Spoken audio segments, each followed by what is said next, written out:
जय हिंद दोस्तों, स्वागत है आपके अपने चैनल द ट्रू टेल्स में। आज हम पहुंचेंगे उस दौर में जब इंसानियत और जुल्म आमने सामने खड़े थे।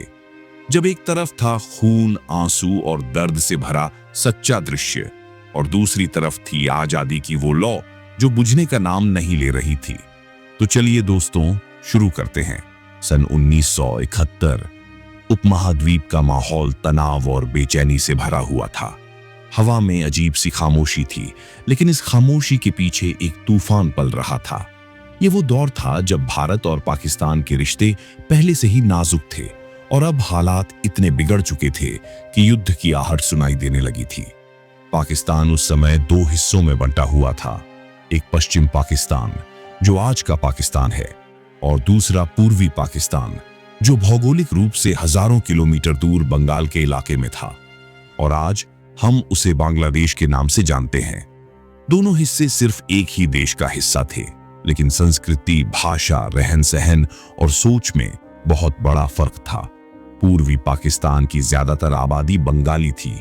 उनकी अपनी पहचान, अपनी बोली, अपनी संस्कृति थी, लेकिन सारा राजनीतिक और सैन्य नियंत्रण पश्चिम पाकिस्तान के हाथों में था। सन 1970 में हालात अचानक और भी गंभीर हो गए। पाकिस्तान में आम चुनाव हुए और पूर्वी पाकिस्तान की अवामी लीग, जिसका नेतृत्व शेख मुजीबुर रहमान कर रहे थे, को भारी जीत मिली। उन्होंने पूरे देश में बहुमत हासिल किया, लेकिन पश्चिम पाकिस्तान की सत्ता इस नतीजे को मानने को तैयार नहीं थी। सत्ता पर काबिज जनरल याहिया खान और जुल्फिकार अली भुट्टो ने सत्ता पूर्वी पाकिस्तान को देने से इनकार कर दिया। यहीं से असंतोष, नाराजगी और गुस्सा इतना बढ़ा कि देश टूटने की कगार पर आ गया। पूर्वी पाकिस्तान के लोग अपने अधिकारों के लिए सड़कों पर उतर आए, लेकिन उनकी आवाज सुनने के बजाय पश्चिम पाकिस्तान की सेना ने उन्हें कुचलने का फैसला किया। और फिर 25 मार्च 1971 की रात ऑपरेशन सर्च लाइट के नाम से एक ऐसा सैन्य अभियान चलाया गया जिसने लाखों लोगों की जिंदगी बदल दी। ढाका की गलियों में गोलियों की आवाज गूंज उठी, गांव जलने लगे और बेगुनाह लोग अपनी जान बचाने के लिए सीमाओं की तरफ भागने लगे। भारत की सीमा पर लाखों शरणार्थी आने लगे और भारत, जो पहले तो इस मामले में सीधे शामिल नहीं था, अब चाहकर भी चुप नहीं रह सकता था। इंदिरा गांधी की सरकार के सामने अब एक कठिन सवाल था, क्या सिर्फ देखना है या इस अन्याय को खत्म करने के लिए कदम उठाना है। दोनों देशों के बीच तनाव चरम पर पहुंच चुका था और फिर दिसंबर 1971 में एक ऐसा युद्ध शुरू हुआ जिसने दक्षिण एशिया का नक्शा हमेशा के लिए बदल दिया। सन 1947 भारत का बंटवारा हुआ और पाकिस्तान नाम का नया देश बना, लेकिन यह देश कुछ अजीब सा था। इसके दो हिस्से थे, पश्चिम पाकिस्तान और पूर्वी पाकिस्तान, जो आपस में करीब 1600 किलोमीटर दूर थे और बीच में भारत का पूरा इलाका था। पश्चिम पाकिस्तान में पंजाबी, सिंधी, पठान और बलूच आबादी रहती थी, जबकि पूर्वी पाकिस्तान पूरी तरह से बंगाली बहुल था।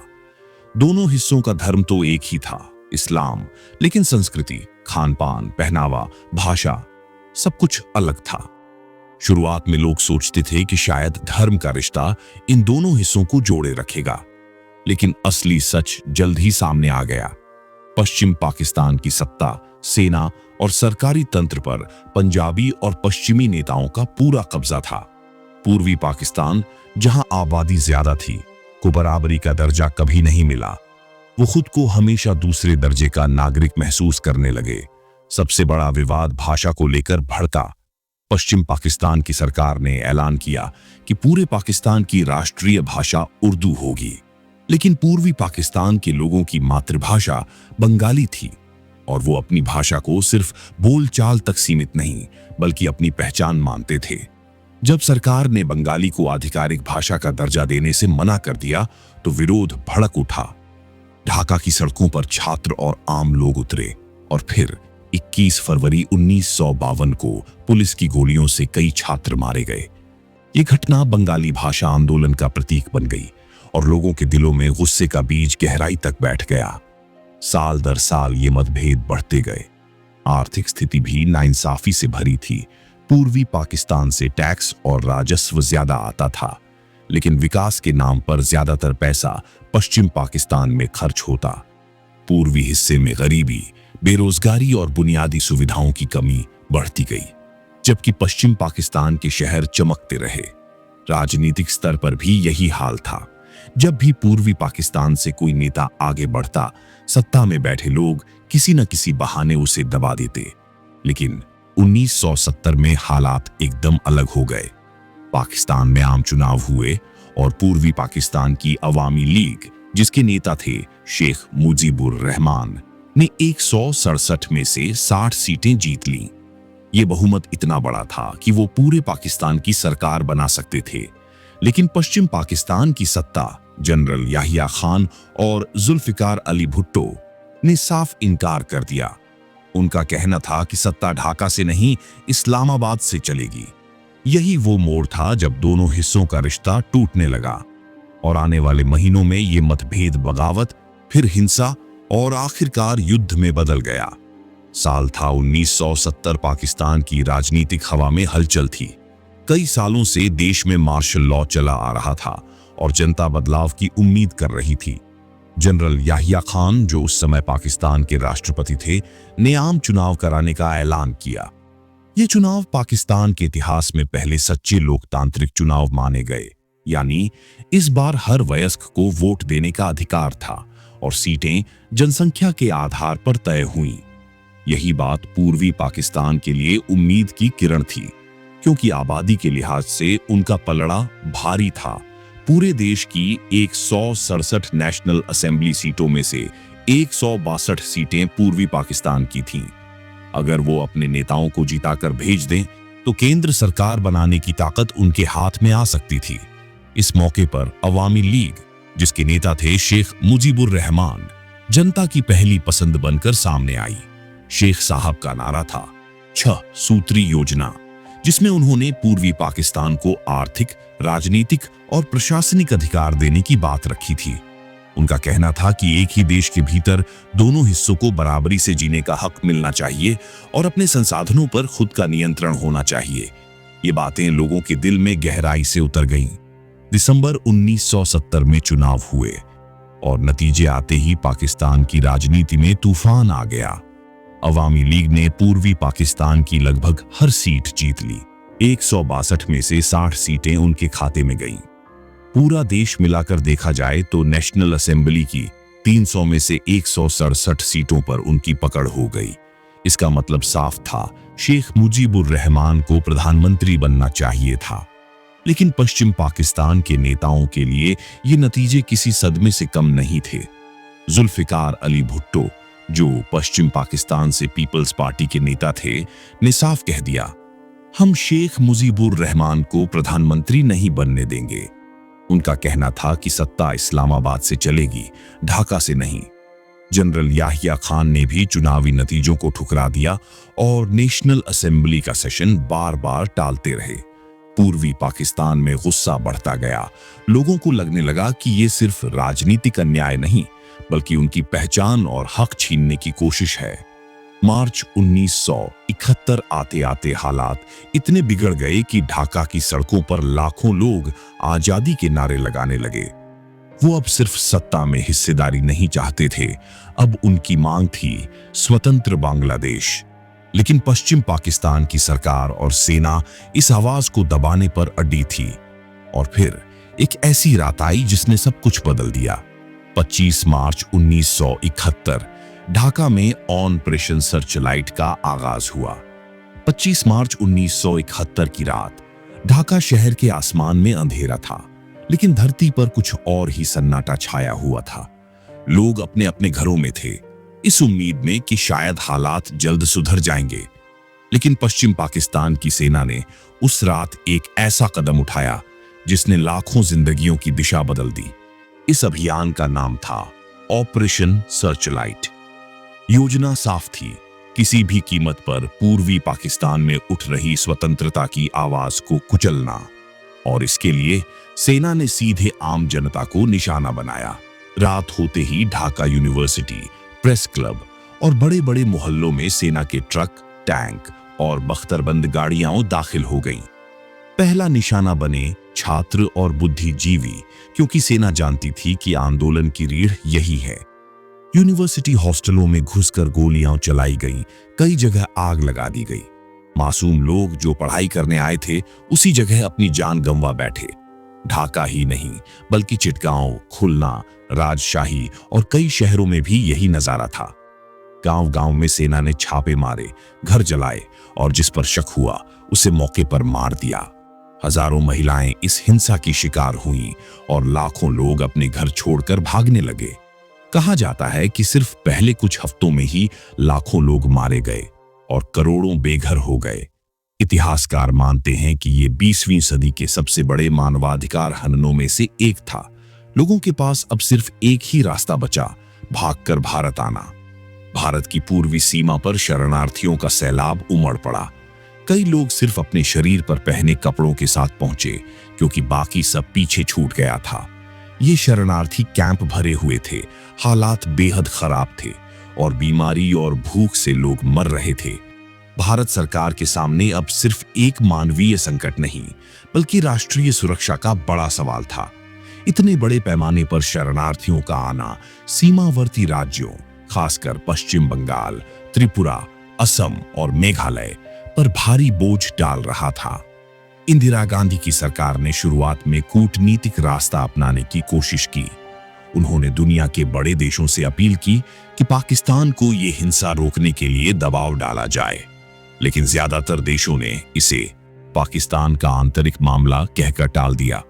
दूसरी तरफ पाकिस्तान की सरकार दुनिया के सामने कह रही थी कि पूर्वी पाकिस्तान में सब कुछ सामान्य है और ये सिर्फ कुछ गिने चुने आतंकियों का मामला है। लेकिन असली सच्चाई दुनिया से छुपाना अब नामुमकिन था, क्योंकि हजारों शरणार्थी अपनी आंखों से देखी त्रासदी के किस्से सुना रहे थे। भारत की जनता में भी गुस्सा बढ़ रहा था। लोग कह रहे थे, हम कब तक सिर्फ देखते रहेंगे। और फिर कुछ ही महीनों में हालात उस मोड़ पर आ गए जहां युद्ध अब सिर्फ एक संभावना नहीं, बल्कि एक तय भविष्य बन चुका था। 1971 के वसंत और गर्मी का मौसम। भारत के पूर्वी हिस्सों में हालात दिन ब दिन बिगड़ रहे थे। शरणार्थियों का सिलसिला थमने का नाम नहीं ले रहा था। गांव, कस्बे और शहर मानो बोझ से दबने लगे थे। कैंपों में जगह खत्म हो चुकी थी, खाने पीने की कमी थी और बीमारी फैल रही थी।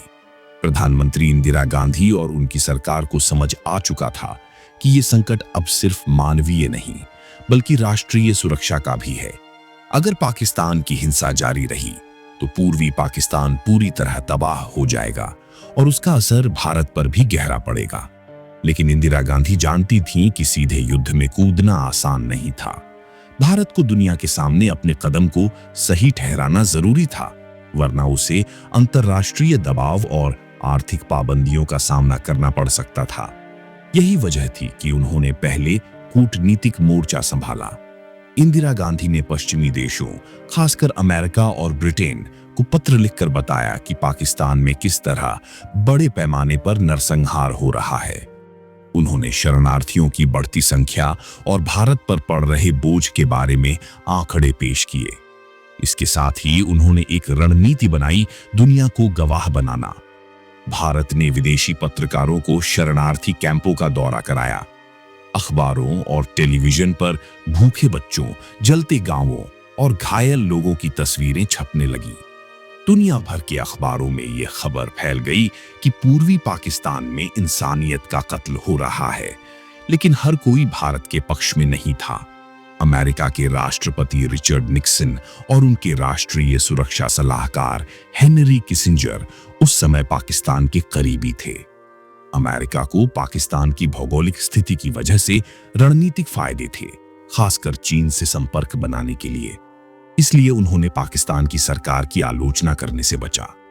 दूसरी तरफ सोवियत संघ यूएसएसआर भारत के करीब था।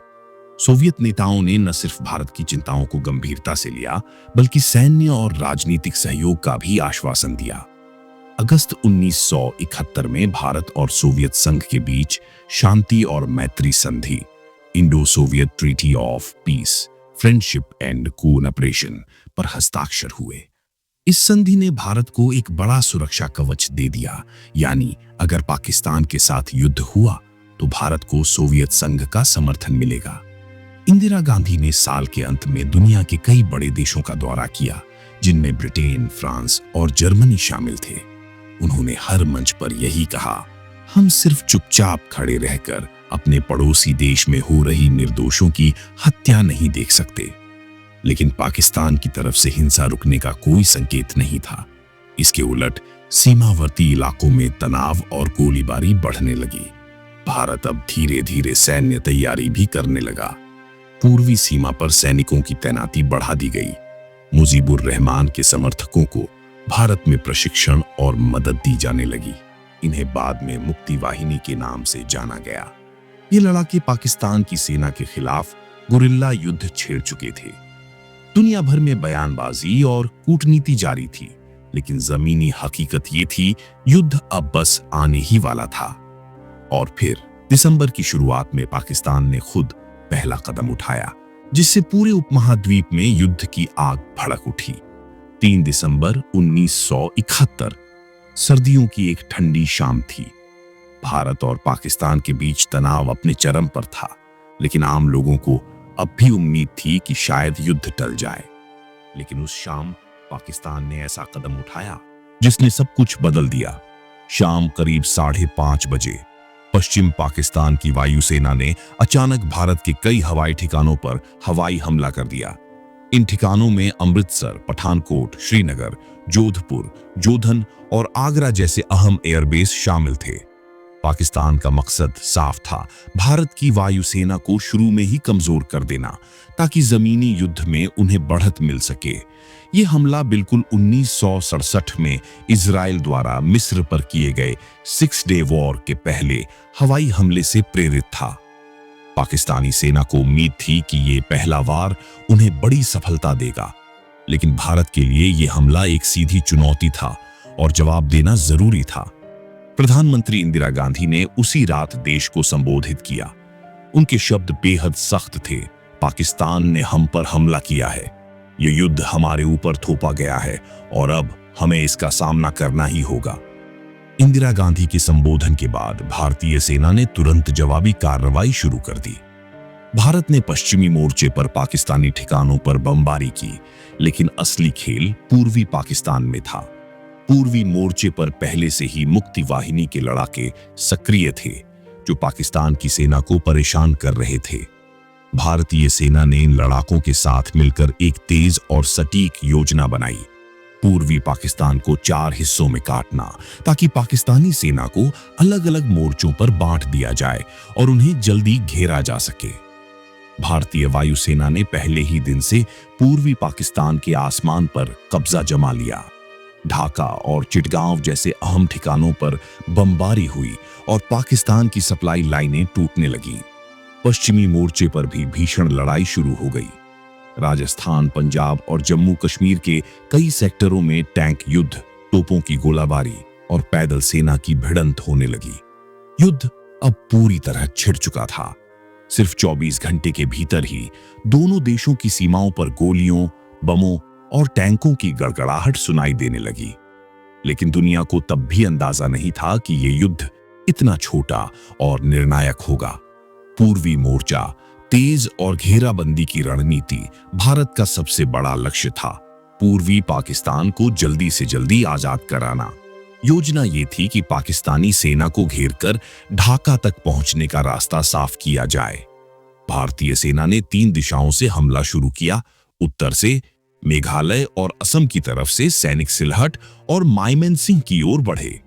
पूर्व से त्रिपुरा के मोर्चे से चिटगांव और कुमिल्ला की ओर हमला हुआ।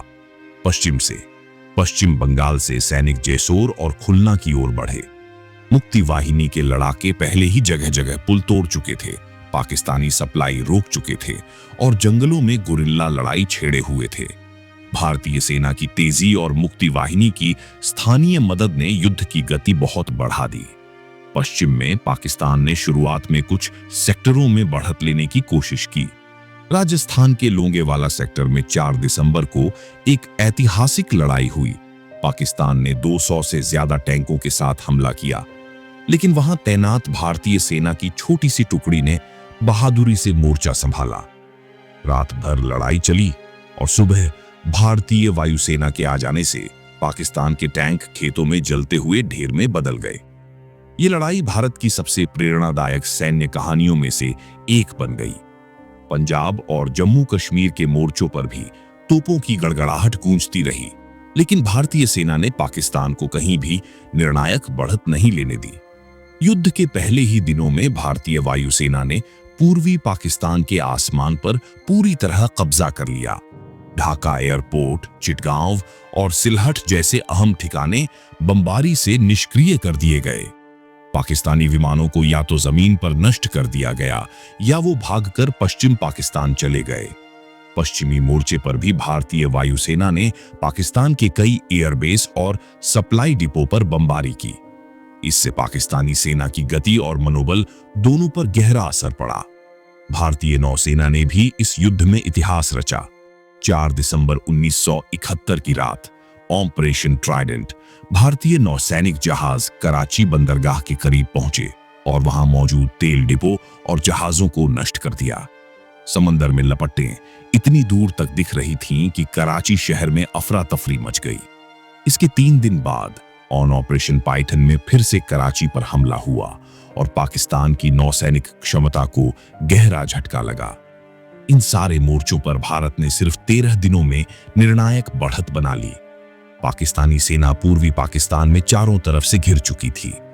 ढाका के आसमान में भारतीय वायुसेना के विमान लगातार गश्त कर रहे थे और जमीन पर भारतीय टैंक और पैदल सेना हर ओर से नजदीक आती जा रही थी।